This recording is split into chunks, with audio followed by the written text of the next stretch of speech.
Hey learners, welcome back to an academy. Let's crack CLAT PG. This is Manjari Singh, your CLAT PG educator. CLAT PG 2024 के exam में अब बहुत time नहीं बचा है, approximately 10 days बचे हुए हैं। आपकी प्रिपरेशन बहुत जोरों शोरों से चल रही होगी, रिवीजन डेफिनेटली आप लोग कर रहे होंगे। अब जब CLAT PG के पेपर की हम बात करते हैं तो वहाँ पर जजमेंट्स का बहुत बड़ा रोल है। इसी के रिगार्डिंग मैं ऑलरेडी बहुत सारे सेशंस लेके आ चुकी हूँ लैंडमार्क सुप्रीम कोर्ट जजमेंट्स पे।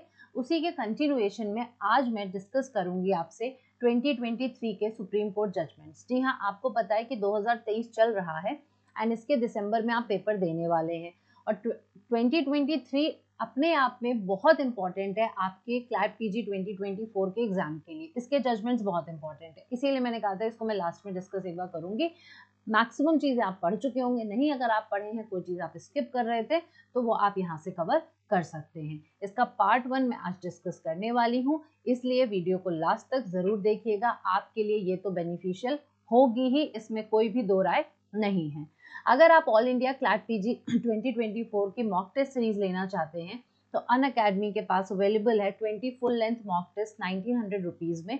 जी हाँ, अभी भी आपके पास जो 10 दिन बचे हैं आप उसमें मॉक टेस्ट प्रैक्टिस कर सकते हो। लास्ट सेशन भी मैं जो लेके आई थी 10 डेज की स्ट्रैटेजी में, उसमें मैंने आपको बताया है कि ऑलरेडी जो लोग बहुत सारे मॉक्स लगा चुके हैं उनके लिए इंपॉर्टेंट है कि वो उन मॉक्स को बार बार एनालाइज करें एंड जिन्होंने एक भी मॉक नहीं लगाया है एटलीस्ट उनके लिए कम से कम 5 मॉक्स इंपॉर्टेंट है लगा के जाना एग्जाम के लिए।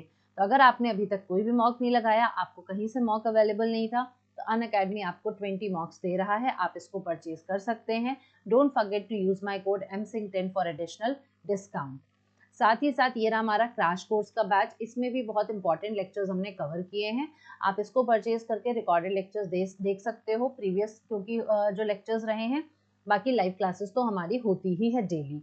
अगर आप परचेज करते हैं तो don't forget to use my code MSING10 for this batch. Constitutional law का कोर्स अगर आप सिर्फ करना चाहते हैं, आप कई सारे एग्जाम्स अगर टारगेट कर रहे हैं तो in that case constitutional loss में आता है। आप इस बैच को परचेज कर सकते हो, इसको ज्वाइन करके आप अपना कॉन्स्टिट्यूशनल लॉ का सिलेबस कवर कर सकते हैं जो कि कॉम्प्रिहेंसिवली इसमें डील किया जाता है। ये आपका पैकेज जो है अनअकैडमी स्टोर्स पर अवेलेबल है। ये QR कोड स्कैन करिए, MSING कोड अप्लाई करिए एंड मैक्सिमम डिस्काउंट उस पर अवेल करिए।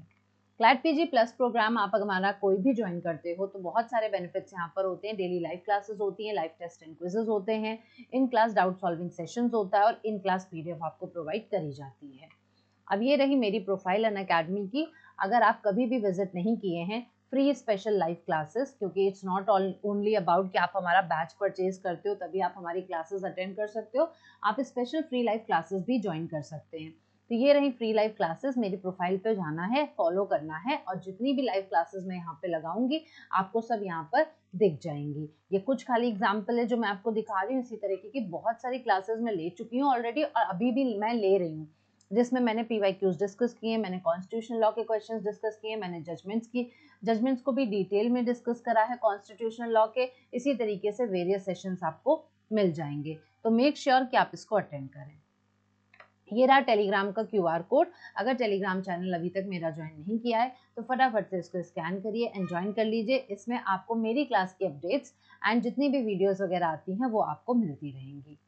अब आते हैं आज के हम पहले जजमेंट पे। Now this judgement is talking about the validity of all India bar examination. Definitely अगर आप CLAT PG टारगेट कर रहे हो तो आपको AIB के बारे में पता ही होगा। कई लोग होंगे जो हो सकता है इस एग्जाम को क्लियर कर चुके हो सकता है कुछ लोगों का पेपर लगा हो, क्योंकि अभी हाल ही में ये सारी चीज भी हो रही थी कि AIB का और CLAT PG का पेपर क्लैश कर रहा था, बट अभी फिलहाल के लिए तो क्लैश नहीं है, अलग अलग है।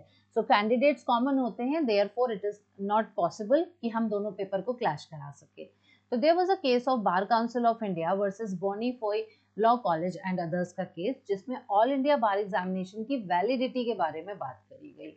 अगर हम 2010 की बात करें तो बार काउंसिल ऑफ इंडिया ने AIB को इंट्रोड्यूस किया था। पहला सेट ऑफ रूल्स जो था वो उस टाइम पर आया था। नाउ बाद में क्या हुआ कि बार काउंसिल ने एक अपने नए रूल बनाए 2014 में, which was known as certificate of practice and renewal rules 2014। ये मैंडेटरी हो गया एडवोकेट्स के लिए कि जो लोग भी जून 2010 के बाद एनरोल हो रहे हैं उनको AIB देना पड़ेगा अपना सर्टिफिकेट ऑफ प्रैक्टिस लेने के लिए, जो कि आज का प्रोसीजर है। Bar council certificate of practice जो है ये एक वेरिफिकेशन के तौर पर है ये रूल्स जो थे ये 2015 में आते हैं।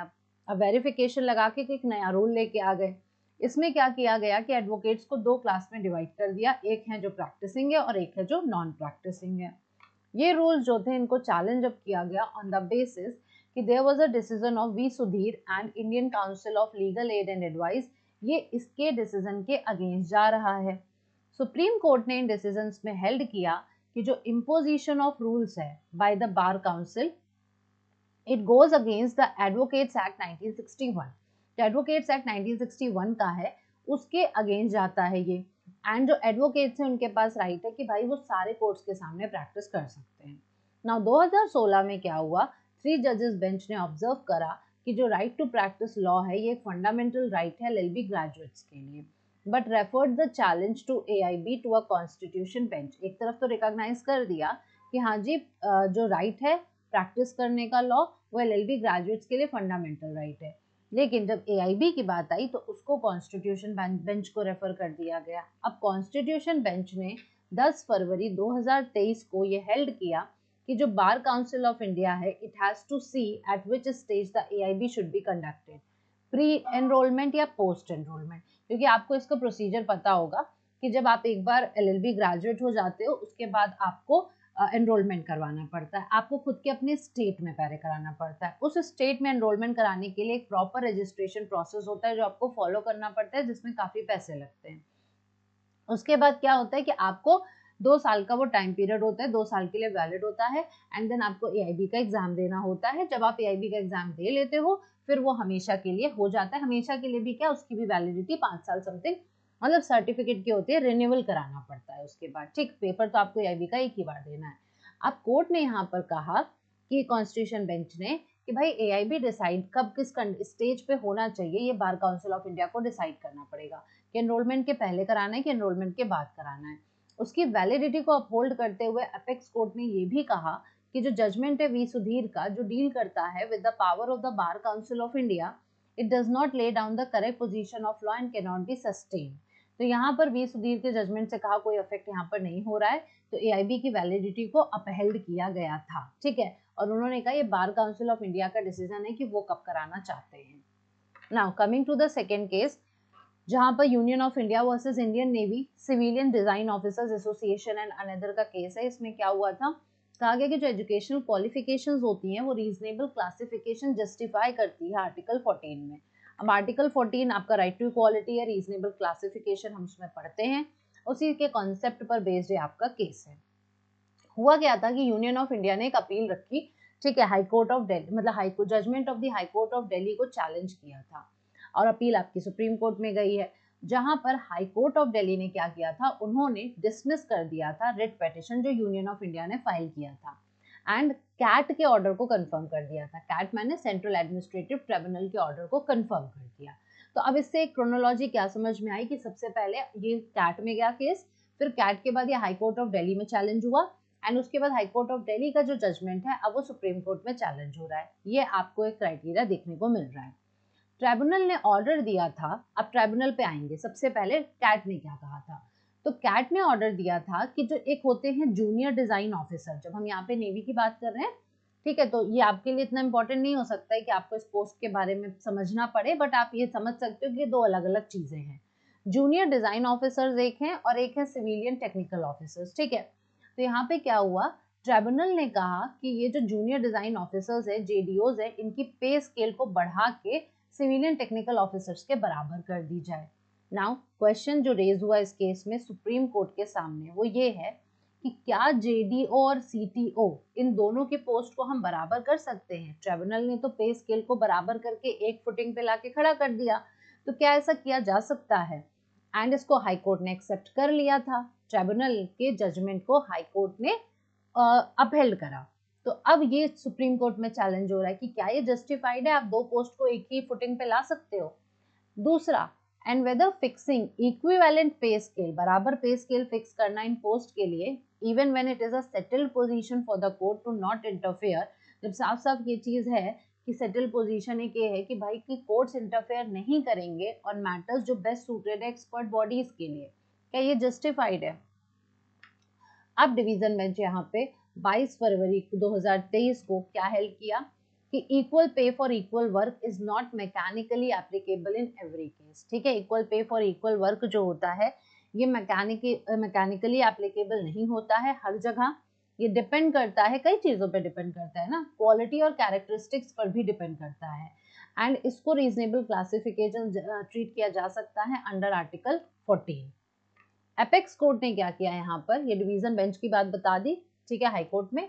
अब हम आते हैं कि एपेक्स कोर्ट ने क्या कहा। एपेक्स कोर्ट ने हाई कोर्ट ऑफ दिल्ली और कैट दोनों के ऑर्डर को सेट असाइड कर दिया। जो उन्होंने कहा उसको सेट असाइड करा और उन्होंने कहा कि जो पावर है जुडिशियल रिव्यू की, सबसे पहले तो मैटर्स पर which are concerned with the financial implications, financial implications जहां पर आते हैं वहां पे जो जुडिशियल रिव्यू की पावर है वो बहुत लिमिटेड है।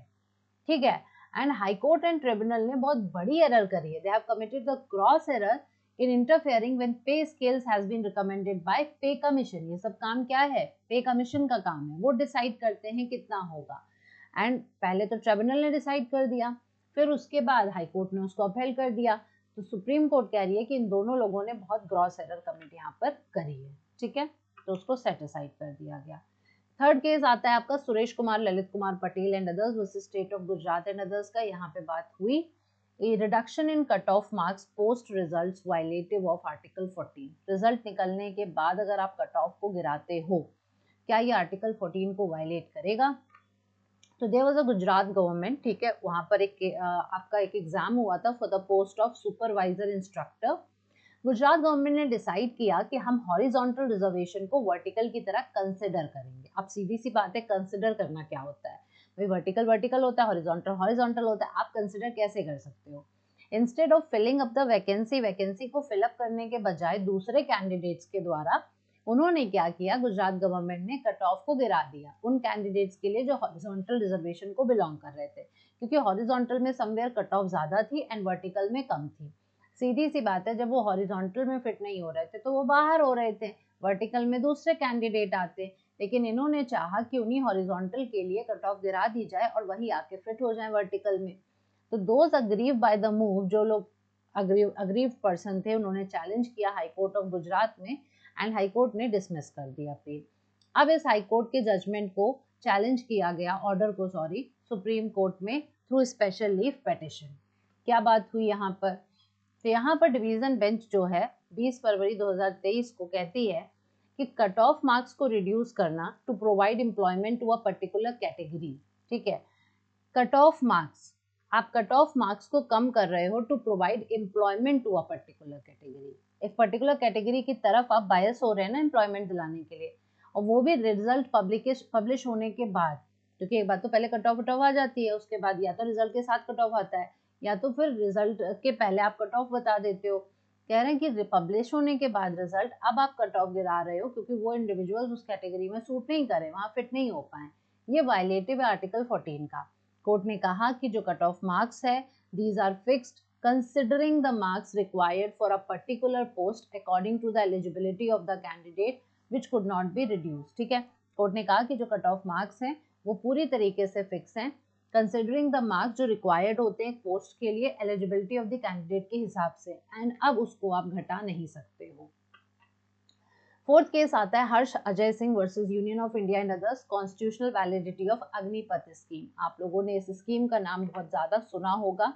ठीक है, ये बहुत न्यूज में थी जब ये स्कीम आई थी, तो कई सारे रिट पिटिशंस इस स्कीम के लिए फाइल करी गई थी। ठीक है, थ्रू आउट इंडिया, जिसके चलते कॉन्स्टिट्यूशनल वैलिडिटी पे सवाल उठा इस स्कीम के, जो कि मिनिस्ट्री ऑफ डिफेंस लेके आई थी। तो बंच ऑफ पिटिशन जो थी, some transferred also challenged the prejudice that has been caused to them due to the introduction of the scheme as they were shortlisted। अब कुछ petitions थी, वो एक बात क्या कह रही थी कि भाई उनको शॉर्टलिस्ट कैंडिडेट्स को कर लिया गया है, उसके बाद भी उनको अपॉइंटमेंट नहीं मिला है ना। फिर कुछ ने चैलेंज किया दोनों ग्राउंड्स पे, कॉन्स्टिट्यूशनल वैलिडिटी की भी बात करी और प्रेजुडिस की भी बात उन्होंने करी।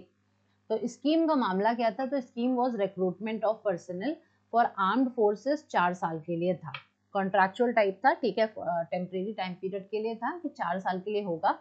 एज लिमिट 17.5 साल से 21 साल रखी गई थी। एलिजिबिलिटी क्राइटेरिया और ट्रेनिंग पीरियड 6 महीने का था इस स्कीम में। स्कीम के हिसाब से जो 3.5 साल हैं वो यहाँ पर है to serve the arm forces, ठीक। जिसके बाद 25% को सोल्जर बना दिया जाएगा उनकी परफॉर्मेंस के बेसिस पे, एंड रेस्ट वापस चले जाएंगे अपनी सिविलियन लाइफ जीने के लिए। Now division bench of Delhi high court ने यहाँ पर 27 फरवरी 2023 को कहा कि ये स्कीम आर्बिट्रेरी नहीं है and it is devoid of reason, ठीक है, या ये नहीं है, ऐसे इसमें कोई भी रीजनिंग की कमी नहीं दिखती है। कोर्ट ऑल्सो ऑब्जर्व की scheme was created keeping national interest को ध्यान में रखते हुए इस स्कीम को क्रिएट किया गया था। पेटिशन को डिसमिस करते हुए कोर्ट ने कहा कि promissory estoppel and legitimate expectation cannot be applied in the instant case to force the government to complete the recruitment keeping in mind the larger public interest, ठीक है। अब promissory estoppel आपको पता है, अगर एडमिनिस्ट्रेटिव लॉ आपने पढ़ा होगा, आपने एक बार पे कुछ कह दिया है तो मुकर नहीं सकती, ठीक है। सरकार यहाँ पर स्टेट का मामला होता है promissory estoppel में जब हम बात कर रहे हैं। लेजिटिमेट एक्सपेक्टेशन इज समथिंग, हमने सामने वाले से जो उम्मीद करी है, लेजिटिमेटली, जो हम लेजिटिमेट एक्सपेक्टेशन कहते हैं, ये जो जायज़ उम्मीद है वो हम सोच रहे थे लेकिन वो चीज़ नहीं करी गई। तो ये कोर्ट कह रही है कि ये दोनों यहाँ पर अप्लाई नहीं हो सकता, क्योंकि आप ये दोनों करके क्या कर रहे हो, गवर्नमेंट को फोर्स कर रहे हो। बट गवर्नमेंट को यहाँ पे फोर्स नहीं किया जा सकता रिक्रूटमेंट के लिए, क्योंकि गवर्नमेंट का काम है पब्लिक इंटरेस्ट को ध्यान में रखना। Now here the comes the another case, virginity test on accused violative of article 21, ठीक है। तो अब there was a case of senior Sephy versus CBI. तो यहाँ पे बोला क्या गया था इस केस में, तो सीबीआई जो थी उन्होंने पेटिशनर को अरेस्ट किया था as being one of the accused in a murder case, ठीक है। मर्डर केस में petitioner was accused. Now she was in custody of CBI, now we are talking about the female है, ठीक है। वो सीबीआई के कस्टडी में थी इन्वेस्टिगेशन के लिए, जब इन्वेस्टिगेटिंग एजेंसी ने उसको वर्जिनिटी टेस्ट की बात करी बिना कंसेंट के उसके।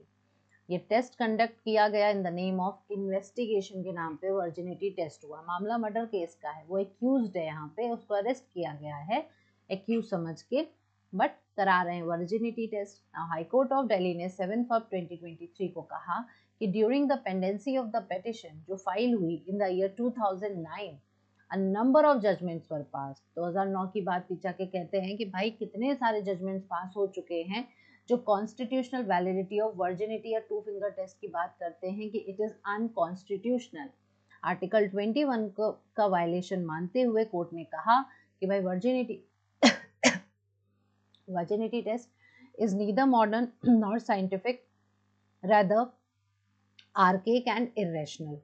So modern science and medical law disapprove the conduct of such test on women। Court ने ये बात कही, कोर्ट ने कहा कि भाई नंबर ऑफ जजमेंट्स आ चुके हैं, एंड कितने जजमेंट्स तो मैं आपके साथ डिस्कस कर चुकी हूँ, कई सारे मैं सेशंस इस पे लेके आ चुकी हूँ। Sorry. Another case comes as Supreme Court rejected the center's petition seeking extra compensation from UCC for the Bhopal gas tragedy। Now this UCC जो है आपका, ये यूनिफॉर्म सिविल कोड नहीं है, ये यूनियन कार्बाइड कॉरपोरेशन है। ये भोपाल गैस ट्रेजेडी के बारे में सबको पता होगा। So this was the case. अब हुआ क्या, जब भोपाल गैस ट्रेजेडी का जो इंसिडेंट हुआ था, वहाँ पे सेंटर ने केस फाइल किया था यूसीसी के अगेंस्ट, ठीक है। 1989 में यूसीसी ने अग्री किया कि भाई वो 470 million US dollar union of India को पे करेंगे सारे क्लेम्स को सेटल करने के लिए which was related to Bhopal gas disaster. ना 2010 में क्या हुआ, क्यूरेटिव पिटीशन फाइल करी गई बाय द यूनियन गवर्नमेंट, जिसमें ये कहा गया कि जो अर्लियर स्टेटमेंट था वो इनकरेक्ट डेटा पे था। क्यों? क्योंकि number of deaths, number of injuries, losses, ये सब इतना काउंटेबल उस हिसाब से नहीं थे, क्योंकि बहुत सारे यहाँ पे सब्सिक्वेंट एनवायरनमेंट डिग्रेडेशन देखे गए हैं। अब ये मैटर सुप्रीम कोर्ट के सामने सितंबर में लाया गया 2022 में। हाउएवर सुप्रीम कोर्ट ने इस पिटीशन को डिसमिस कर दिया। कोर्ट ने कहा कि जो सेंटर का क्लेम है वो किसी भी लीगल प्रिंसिपल पर बेस्ड नहीं है, ठीक है। सेटलमेंट जो है it can be set aside in cases where it is vitiated by fraud, जहाँ पे फ्रॉड अगर हुआ होता तो फिर हम बात करते हैं। हाउएवर कोर्ट ने डायरेक्ट किया सेंटर को कि 50 करोड़ रुपए as a part of compensation जो आरबीआई के पास रखा है उसको यूटिलाइज किया जा सकता है अगर कोई पेंडिंग क्लेम पड़ा हुआ है भोपाल गैस लीक डिजास्टर का उस एक्ट के हिसाब से, and any scheme made under the act. Court ने इतना बोला। नेक्स्ट केस आता है membership of an unlawful organisation is an offence under the unlawful activities prevention act 1967। तो ये आपके लिए वही बात है, ये एक्ट इम्पॉर्टेंट तो क्लैट पीजी के लिए एज सच नहीं है, बट अनलॉफुल असेंबली की जब हम बात करते हैं, अनलॉफुल एक्टिविटी समवेयर आपका क्रिमिनल का पार्ट ये है, आईपीसी सीआरपीसी से कनेक्ट करके थोड़ा सा आपसे पूछा जा सकता है। Arup Bhuyan versus state of Assam का केस था। यूनियन गवर्नमेंट ने एप्लीकेशन फाइल करी थी सुप्रीम कोर्ट में, जहां पर उन्होंने रेफरेंस सीख किया against the judgement given in the cases of Arup Bhuyan versus union of India. 2011 का केस था ये। State of Kerala versus Raneef, ये भी 2011 का केस था। ग्राउंड क्या था कि court gave interpretation to central legislation without hearing the side of the union. ठीक है, कोर्ट ने यूनियन का साइड सुने बिना इंटरप्रिटेशन दे दिया ना। In these cases it was held कि अगर मियर मेंबरशिप, अगर कोई लीगल एसोसिएशन का सिर्फ मेंबर है तो ये ऑफेंस कंस्टिट्यूट नहीं करता under unlawful activities prevention act of 1967, या फिर हम अगर टाडा की बात करते हैं, ठीक है, unless it is accompanied by कुछ ओवर्ट वायलेंट एक्ट होना चाहिए, कोई एक्ट ऐसा हो जो दिखाई दे रहा हो, एंड या फिर इस एक्ट के इस पर्टिकुलर सेक्शन में वो आना चाहिए, कवर होना चाहिए। 2014 में 2 जजेस बेंच ऑफ सुप्रीम कोर्ट ने इस मैटर को 3 जजेस बेंच को भेज दिया था।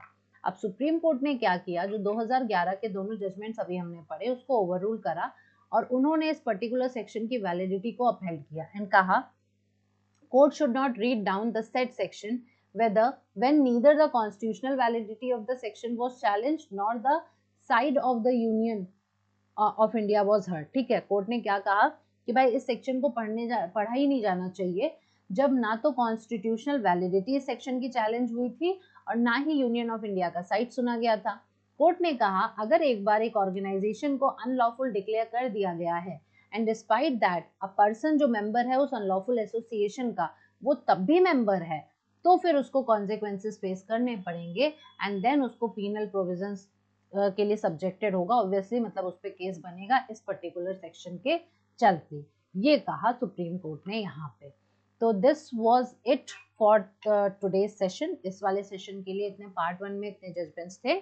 अब आगे और भी आएंगे considering each and every important judgement जो आपके एग्जाम के लिए यूजफुल होगा। मेक श्योर कि आप इनको थोड़ा सा एक बार देख लीजिएगा, क्योंकि 2023 के तो जजमेंट्स आपके लिए जो जो इम्पोर्टेंट हैं वो हैं ही इम्पोर्टेंट, उसमें आप कुछ भी स्किप नहीं कर सकते हो। साथ ही साथ 2022 की जजमेंट्स की मैं एक सीरीज लेके आई थी जिसमें मैं 4 या 5 पार्ट कुछ लेके आई थी। 2020 की एक वीडियो में लाई थी, 2021 की एक वीडियो लाई थी जिसमें मैंने लैंडमार्क जजमेंट डिस्कस किए हैं। साथ ही साथ आप प्लेलिस्ट में जाके और भी जजमेंट देख सकते हो जो टाइम टू टाइम आते रहे हैं, आपके लिए बहुत ज़्यादा बेनिफिशियल रहेंगे। अगेन एक बार आपको याद दिला दूं कि अगर आप टारगेट कर रहे हो क्लैट पीजी 2024 और आप क्वेश्चंस वगैरह प्रैक्टिस करना चाहते हैं तो आप स्पेशल फ्री लाइव क्लास में रिजॉइन कर सकते हैं एंड प्रैक्टिस क्वेश्चंस कर सकते हैं, साथ ही साथ मॉक टेस्ट आप परचेज कर सकते हैं। सो अगर आपको सेशन पसंद आया होगा तो लाइक ज़रूर करना, फ्रेंड्स के साथ शेयर करना मत भूलना, एंड अगर अभी तक सब्सक्राइब नहीं किया है तो फटाफट से सब्सक्राइब कर लो। Thank you so much.